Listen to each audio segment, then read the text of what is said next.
Nunca pensei que me ia tornar um escritor. Comecei a escrever livros com 6 ou 7 anos e foi o que fui sempre fazendo. Teve esse aspecto, não houve nenhuma alteração.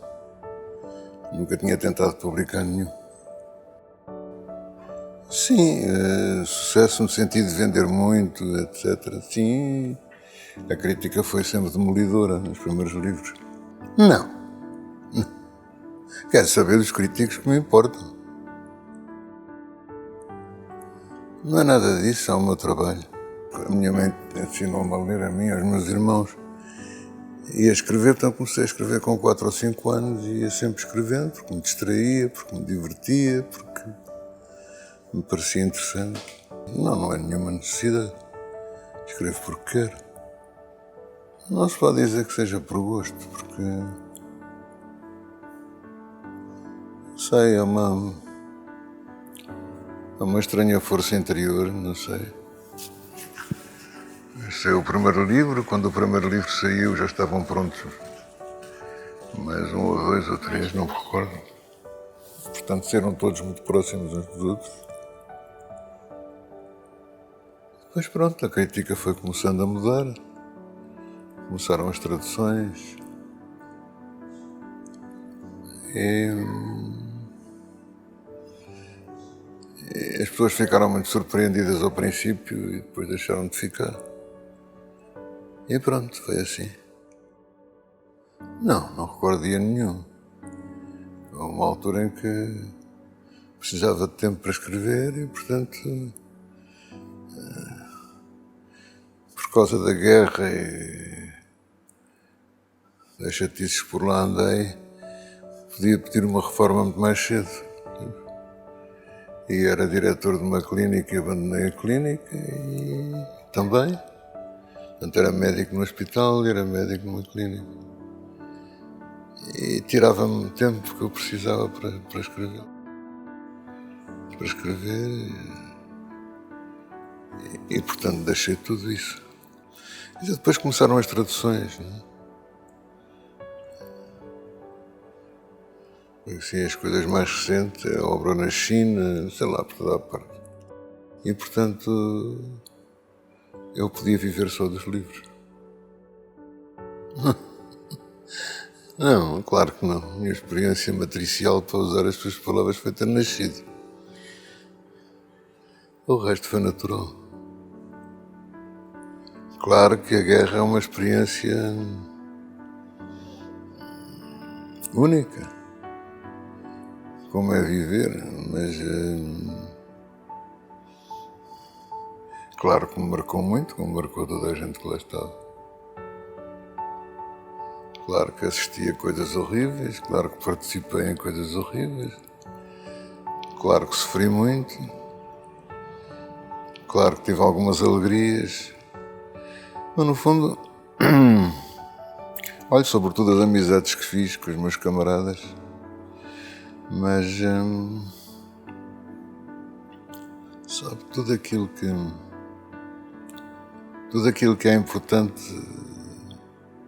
acaba por, sem saber como, por escrever, por transformá-lo em palavras. Não sei, quer dizer, se pensa que escrever é uma coisa e viver é outra, talvez tenha razão. Escrever para mim é sobretudo um trabalho. Você é jornalista, eu escrevo coisas em papel. E vivo disso, claro. Isso disse isso há muito tempo já. Já há algum tempo. Eu não estou de acordo. Não está de acordo? Estou. Tenho uma ideia. Se é que se pode chamar ideia. Sabe, um livro faz-se sozinho. Houve livros que foram mais fáceis de escrever que outros, não é? Mas tenho sempre a sensação que é impossível escrever. Agora ando às voltas com o início de um livro e ainda não consegui fazer aquilo que queria. Um livro, claro que passa por uma deliberação consciente. Vou fazer um livro. Mas não faço planos, não tenho um plano do livro, tenho algumas ideias vagas, algumas coisas, mas é o livro que se faz a ele mesmo. Não é? Eu não sei, não tenho computador, não sei escrever à máquina, não, da mesma maneira que não tenho telemóvel. Não preciso. O Eco dizia-me que, sabes, só há 3 espécies de pessoas que precisam de telemóvel. São as pessoas com doenças muito graves, diabéticos, cardíacos. São pessoas com certas profissões, médicos, enfermeiros, e são os adúlteros. Os outros não precisam. Quando eu vou a um restaurante, vejo nas outras mesas todas com aquela coisa em cima da... Eu não era capaz de ver assim. Não tenho telemóvel, de facto. Nem sei como é que se faz. Em que botões se carrega, então não sei mexer no computador. Não. Acho piada desenhar as palavras como quando... Eu acho que se escreve assim porque é assim. Percebe? Não me faço muitas perguntas. Agora,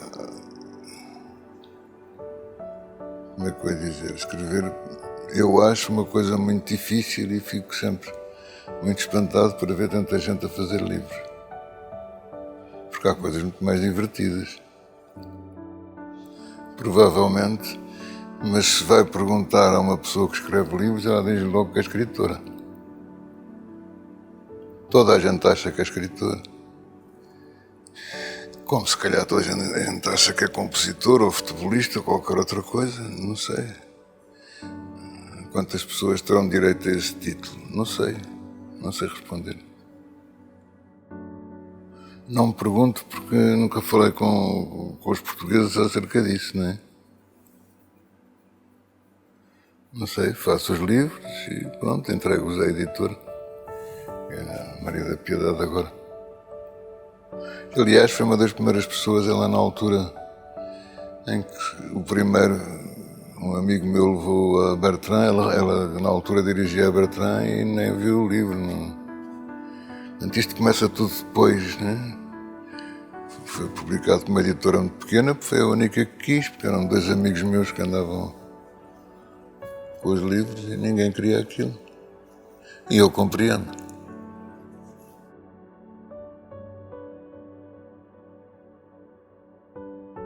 Sei lá, falta-me escrever os livros que ainda não escrevi, não sei quais são. Já escreveu a sua obra-prima? Eu nunca pensei nesses termos.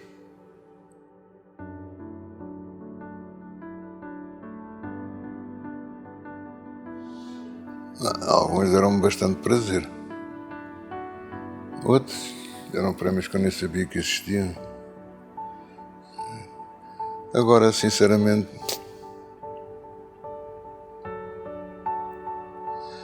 quando vem com muito dinheiro é sempre agradável, não é? Não vale a pena estarmos com... É sempre agradável. E também há prémios que têm uma reputação que outros não têm, etc, etc. Talvez um dos primeiros que me deram, que era o Prémio Galego, porque a minha ama era galega.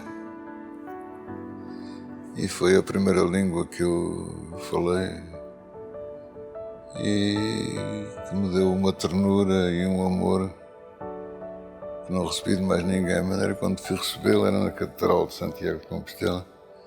Pensei muito na Gicha, que era como ele chamava, não era capaz de dizer Alice. Este é um prazer por ela, que infelizmente já não estava cá. Não vale a pena estabelecer prazos porque a vida estabelece-os por mim. Tudo aquilo que a gente pode pensar normalmente sai de uma maneira diferente, não é? E enquanto eu conseguir escrever, enquanto eu puder, talvez continue, não sei. São coisas diferentes, não? O problema é tirar é que os livros que me dão muito prazer já os li quase todos. Mas não faz mal nenhum porque a gente relê e volta a sentir o mesmo encantamento. A responder a isso.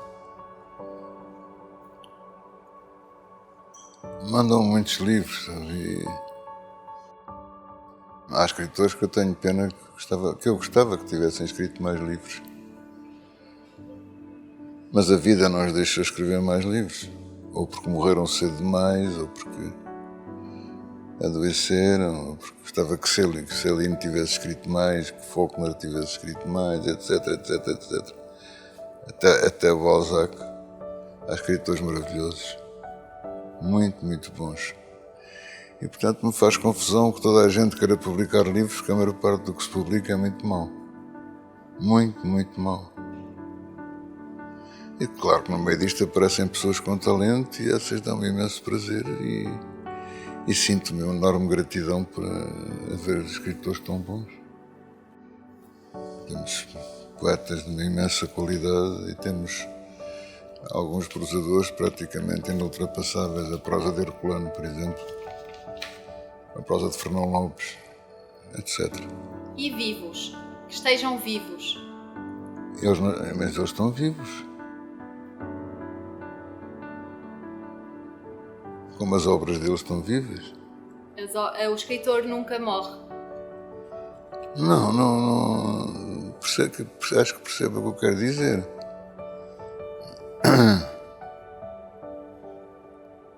Claro que a maior parte do que se publica é medíocre, mas isso não é só em Portugal, é em toda a parte. Um bom escritor é uma coisa rara e nós felizmente temos bastantes. Samuel Lusque, quase nenhum português leu. É um escritor, era judeu ele, escritor do século XVI, genial, etc, etc. Podia dizer muitos nomes. Isso é íntimo. Queria que lhe fosse contar como é a minha relação com uma amante. Não conto. Isso é uma coisa tão pessoal, tão íntima. Se me perguntar se eu acredito que haja parvos, acredito. Então políticos são uma data deles. Agora, não acredito que haja quem não acredite em Deus. Não acredito. Mas não seja porque há muitas pessoas, a fé nasce do medo, não é? As religiões, reparo que não há uma religião que não lhe prometa a vida eterna. Isto tem, obviamente, que ver com a morte, com o pavor do fim da vida, etc. Então vamos todos acreditar em Deus. Pobre Deus. Mas gostava de ter uma fé luminosa e tranquila e boa, como tem um homem de quem eu gosto muito, que é o Frei Bento Domingos. Isso gostava. Acho que se ele rezar por mim ou por si, que Deus o ouve de certeza. E a nós, só se lhe apetecer.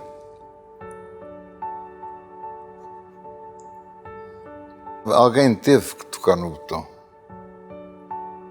para fazer que a vida começasse. E se as pessoas quiserem, podem chamar Deus a isso, a pessoa ou o dedo que carregou no botão. Mas alguém teve que carregar, isto teve de começar de alguma maneira. E depois é ótimo que arranjamos um bode expiatório.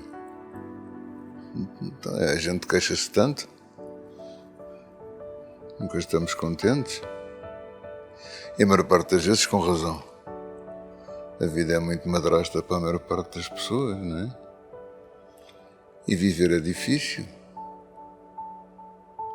Sabe, o Evangelho devia ser mudado. Em lugar de se pôr ao princípio era o verbo, devia-se pôr ao princípio era a depressão.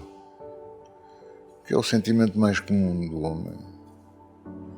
E a nossa vida não é mais que a forma como nós tentamos lutar contra a depressão. E a depressão está sempre presente até à depressão final, que é a morte. Isto não tem nada a ver com Deus. Deus é outra coisa. E a fé está muito relacionada também com o medo, não é? E então as pessoas dizem como o rato que dizia: qualquer bocadinho acrescenta e faz xixi no mar.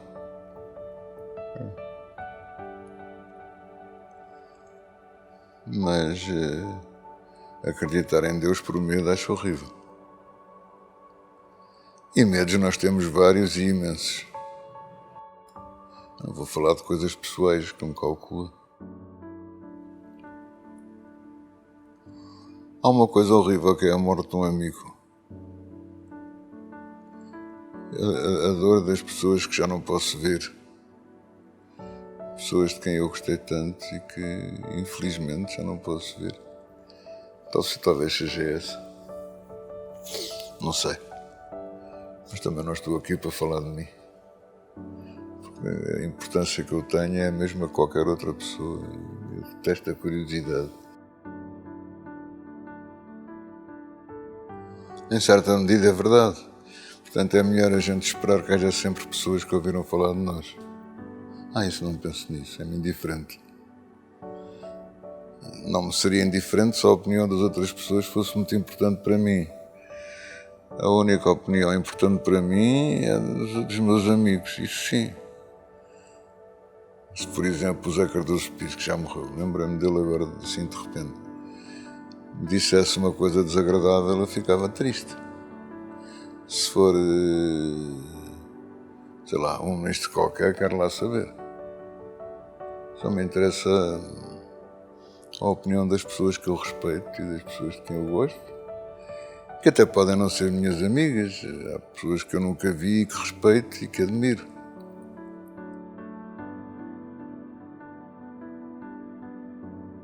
O que é isso? Hein? É uma citação sua. Retirada. De uma crónica? Sim. E cheirou-me porque não é bom. Há alguma porta por abrir? Eu tenho que perguntar ao idiota que escreveu isso. Sabe, era uma altura em que eu tinha que fazer crónicas. Tinha que fazer uma crónica por semana. Era um frete do caraças. E eu já escrevia, não importa o quê. Agora a Piedade vai publicar um calhamaço com essas coisas todas. Nem vou ler, nem me interessa. Nem me interessa. Por um lado era espantoso, porque conheci pessoas espantosas. Houve uma vez no Hospital Miguel Bombarda, um homem que estava lá internado que me disse: sabe, senhor doutor, o mundo começou a ser feito por detrás. Isto é extraordinário. Etc. Ouvi coisas espantosas da parte de pessoas que estavam internadas a quem ninguém ligava nenhuma. E que me ensinaram imenso sobre... Isto, por exemplo, ensinou-me a escrever. Este cabrão é que tem razão. Não ponha cabrão para não pensarem que eu digo palavrões. E que a minha mãe me educou mal. Mas tenho que escrever por trás, está a ver? Foi a melhor lição de teoria da literatura que eu levei. E como esta, ouvi muitas outras coisas espantosas. Espantosas.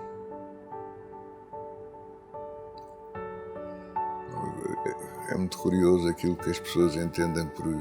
ou chamam maluco, ou doente mental, ou não sei o quê. E que a maior parte das vezes não tem nada a ver com doença mental. Que, aliás, aquilo que se chama doença mental é um mundo completamente fascinante. Mas isto já sai fora da sua pergunta. Tá bom? Ficou bem? Não ficou muito tristinha, muito desiludida? Eu gostei de si, não parece, mas eu não sou má pessoa, mas eu não tinha nenhuma vontade de dar esta entrevista.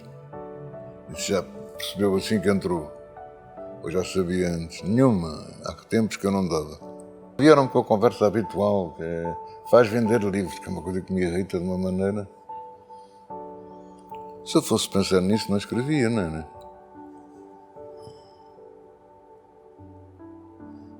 O número não me importa, eu não sou rico e vivo disto, mas também são muitas traduções. Por exemplo, a obra completa na China é 1 bilhão de leitores para cada livro, não é?